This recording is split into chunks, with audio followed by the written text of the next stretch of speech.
माँ भगवती मालिन से जवाब करे छथिन जे गे मलिनिया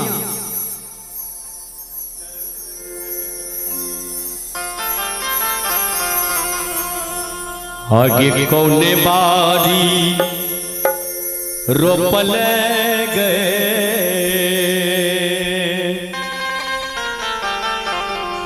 गे मालिन गे कौने बारी रोपल गए आगे मालिन हे गे बेली फूला मालिन गे चमेलिया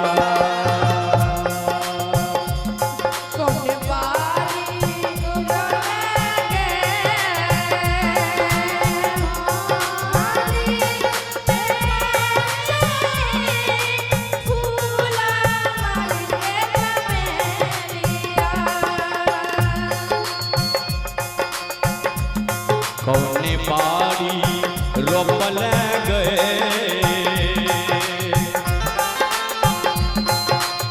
गे मालिन कौने बारी रोपल न गए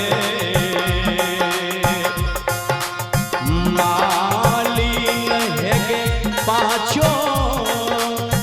रांगल फूला गे अरोला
देखियो मालिन माता भगवती से कहे छथिन जे हे माता भगवती आ बाबा बाड़ी रोपलो है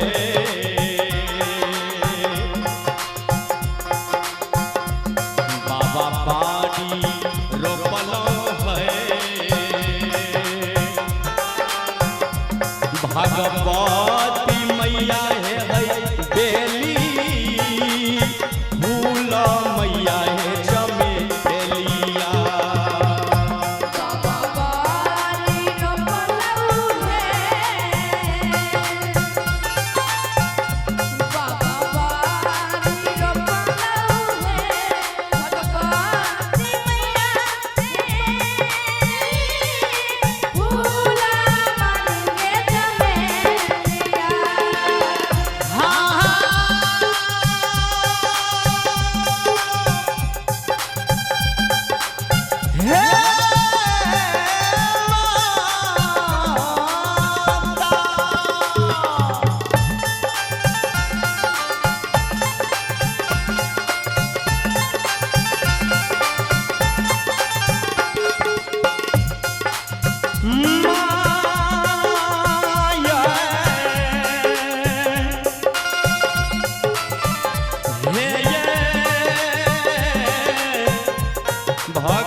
भैया बाड़ी रोपलो है भैया बाड़ी रोपलो है जगदामा मैया है पाछो रागल फूल है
श्रोता भगवान,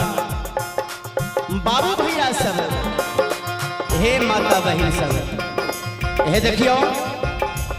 माँ भगवती हेर मालिन से जवाब करे छे। मालिन कौने जल पटलही गए,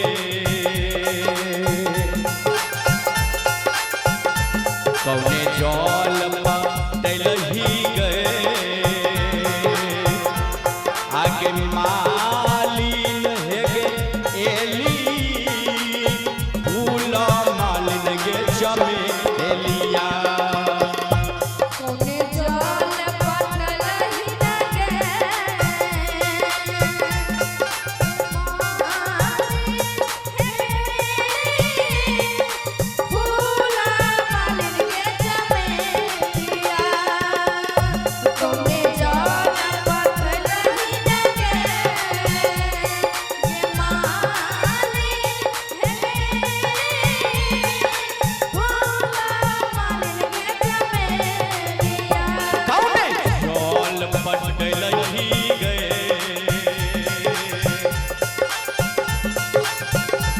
कौने जल पटलही गए,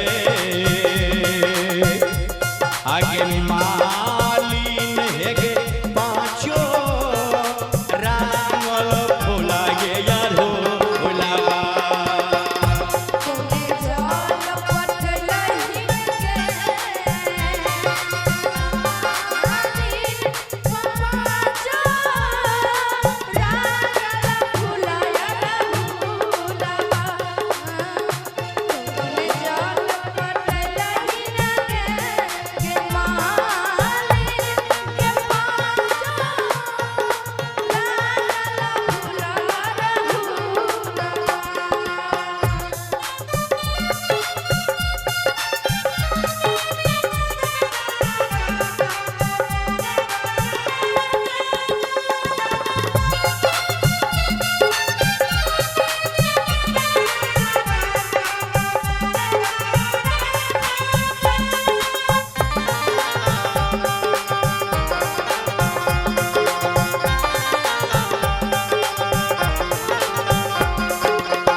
हे देखियो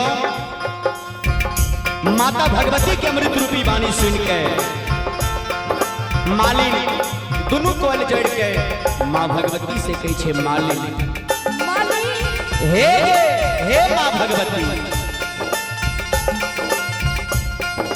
हाँ कमले जल पटलियै है,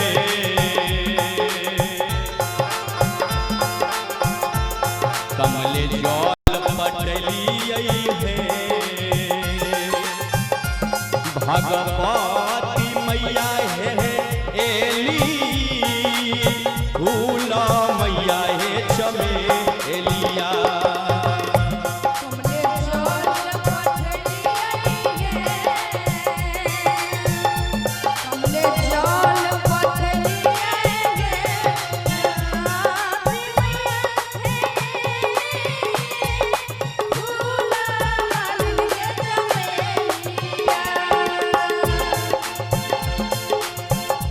बाबू सो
भगवती मैया हे पाँचों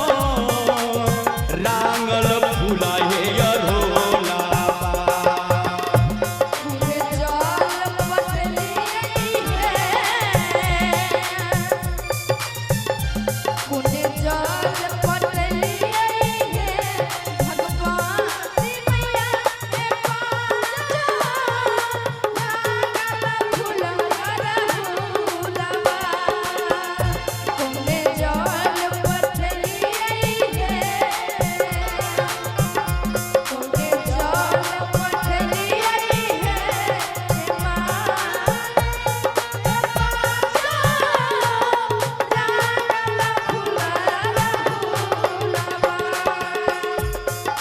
एखन अपने अहाँ सब शंभू यादव जी के आवाज में सुंदर सन झूमर के रसपान कर रहल छी और संग में हमर पुत्र सतीश कुमार यादव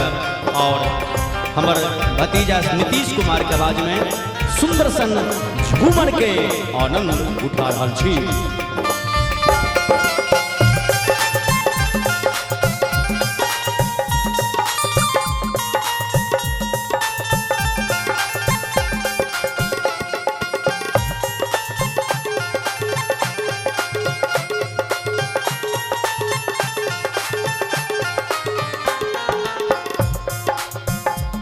माँ भगवती मालिन से कहे छे जे मालिन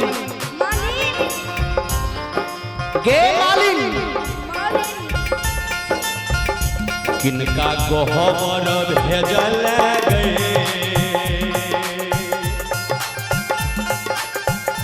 किनका गोहबर भेजल गए मालिन हे गई बेली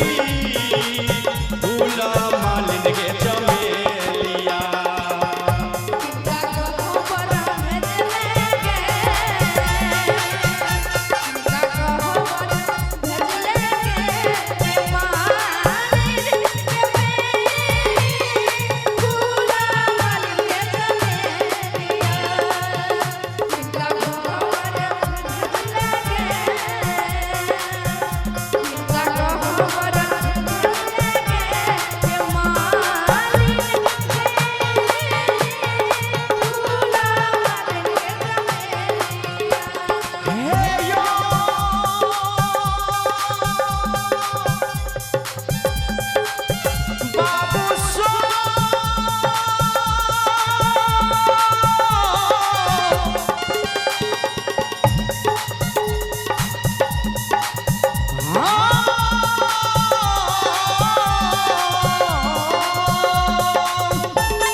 मालिन माता भगवती से कहे छे जे मालिन हे माता भगवती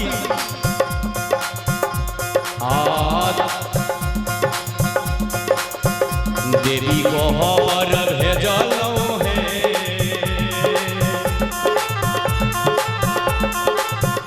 देवी गोहर भेजलौं हे भगवती मैया हे हयेली भूला मैया हे चमेलिया